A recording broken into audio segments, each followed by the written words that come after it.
Assalamualaikum dan hai guys. Saya Hazil Buku. Terima kasih atas tontonan video sindiran P. Ramlee kepada politikus yang telah mencecah sebanyak 10,000 tontonan. Alhamdulillah. Seperti dijanjikan, hari ini saya akan berkongsi tentang misteri yang masih belum terungkai dalam cerita P. Ramlee berdasarkan buku Membedah P. Ramlee di Rumah P. Ramlee. Let's go.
Okay guys, misteri yang pertama dalam cerita P. Ramlee ni adalah dalam babak 3 Abdul, di mana frame Abdul Wahab dan Abdul Wahid sengit, tetapi Abdul Wahab elok je tegak. Kenapa P. Ramlee nak buat frame abang-abang dia sengit sedangkan dia punya frame tu tegak? Okay, permulaan cerita ni menunjukkan bagaimana sikap abang-abangnya dalam filem 3 Abdul tu, Abdul Wahab dan Abdul Wahid, seorang yang sengit ataupun tidak jujur. Senang cerita munafik lah. Depan bapa dia tunjuk sangat baik, tetapi di belakang bapaknya mereka hanyalah inginkan harta pusaka. Tidak seperti Abdul Wahab yang mahukan ayahnya sembuh. Kebetulan dalam Al-Quran Allah berfirman dalam surah Al-Munafiqun ayat keempat, Allah menisbahkan seorang yang munafik seperti kayu yang bersandar ataupun kayu yang sengit. Perasan tak persamaan dia? Frame yang sengit dan kayu yang bersandar. Kebetulan kan? Mungkinan P. Ramlee pun mengkaji Al-Quran baru dia buat filem. Misteri kedua dalam cerita 3 Abdul ni adalah ketika Abdul Wahab memberi satu teka-teki. Di atas langit, di bawah bumi, apa di tengah-tengahnya? Dan tetamu-tamu dia pun menjawab, ada yang cakap bulan, ada yang cakap angin, ada yang cakap hujan. Dan kesemua jawapan tu adalah salah. Jawapan yang betul dia cakap adalah 3 titik.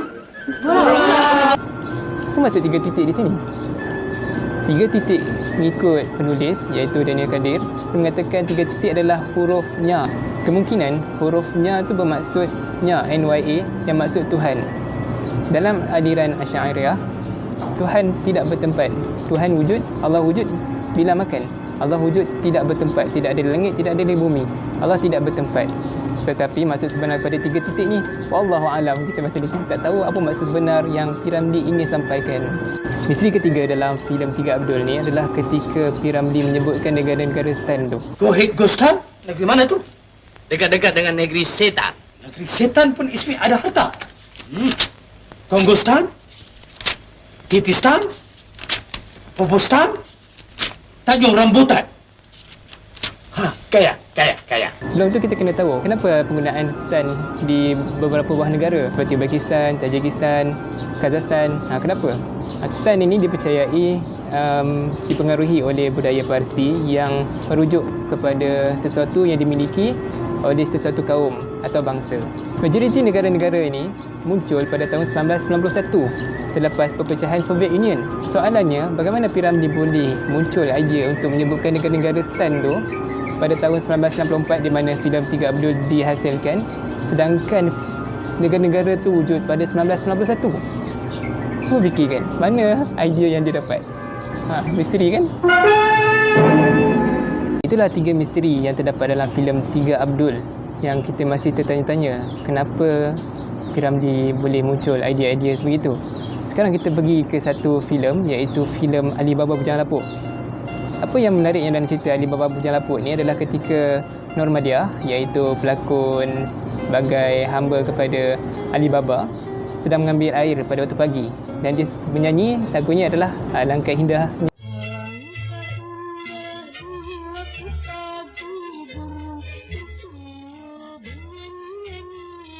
Yang menariknya dalam babak ni adalah lagu irama yang dinyanyikan oleh Normadia tu adalah sebuah qasidah Turki pada tahun 1574. Soalannya, bagaimana P. Ramlee boleh mendapat idea untuk membuat satu lagu Melayu berdasarkan qasidah? Mengikut rekod, P. Ramlee tidak pernah pergi ke luar negara, dan P. Ramlee juga tidak pernah pergi ke mana-mana institusi agama.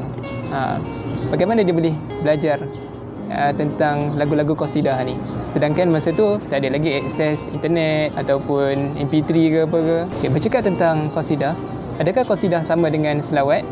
Tidak sama. Sedangkan selawat tu lebih tinggi darjatnya, sehingga kan Nabi SAW pernah bersabda, 3 golongan yang celaka, iaitu yang pertama, mereka yang masih lagi ada ibu ayah tapi tidak menyebabkan dia masuk ke syurga. Kedua, golongan celaka ialah mereka yang masuki bulan Ramadan tetapi tidak mendapat keampunan.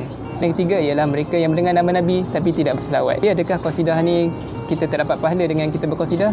Mengikut guru saya, berqasidah juga insya-Allah kita akan berpahala kerana kita memuji-muji Nabi melalui syair. Sedangkan sahabat-sahabat Nabi sebelum ini pun membuat syair-syair memuji Nabi. Itulah 4 misteri yang saya kongsikan untuk video kali ini. Jika anda rasa video ini bermanfaat kepada yang lain, silakan like, komen dan share. Dan jangan lupa subscribe channel Pelik Buku ini, ya. Nantikan video-video yang akan menyusul pada masa akan datang, insya-Allah. Itu saja, Pelik Buku merintis generasi membaca.